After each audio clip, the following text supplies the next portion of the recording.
last little Miami River here. To introduce everything, and that's the Loveland Bridge up here. Up here is Nesbitt Park Bike Trail, Loveland.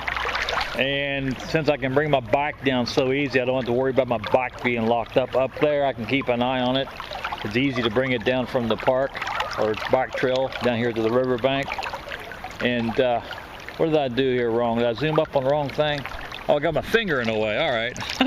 Anyway, last summer, here's how dangerous this river is. You know, everybody's always worried about drowning, right?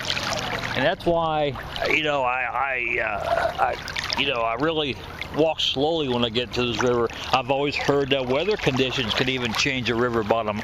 I guess they can't move large rock, but I guess if it's a real sandy bottom, you know, a current can dig it out. And but last summer I was about middle ways, and it wasn't up quite as much. It wasn't down, but you know, it was a good current, not hardly this strong. Anyway, see the canoes coming? There's one canoe, or two canoe, I think. Anyway, last year I had my head down like this. I had it dunked a few times. I had it at a little angle, and I happened to look around. Thank God they was making noise with their paddles. But for a while it wasn't, because I didn't hear them. I looked back that way, and there was a canoe probably 10 foot behind me, aimed for me.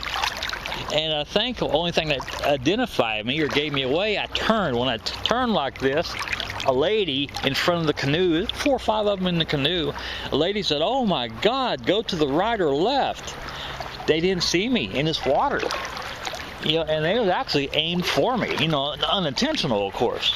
But when I went to turn, I just did hear something. When I went to turn around and look, when I turned, you see my head move.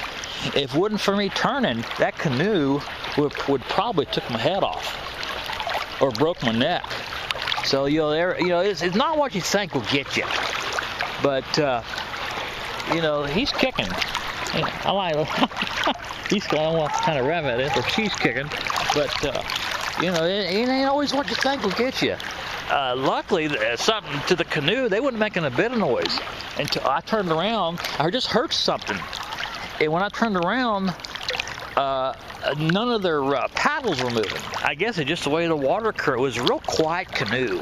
And I just happened to turn around and look, and they was about 10 foot in front of me, that's all. And it shocked her when I turned my head, because she didn't see me until I turned my head. So they veered over to my right. And, well, they could have hit me and not even known it. You know, what made that canoe so quiet, they had it heavy. You know, they had it heavy, so the water couldn't, you know, it was enough force there. Would, you know, where if it was a light canoe, it would have done some kind of noise. But the canoe was heavy enough where it would make no noise. But I tell you, last year kind of got scary here. So I always have it happen now, looking back to make sure I'm not gonna get my head knocked off. Unintentional, of course, I'm sure.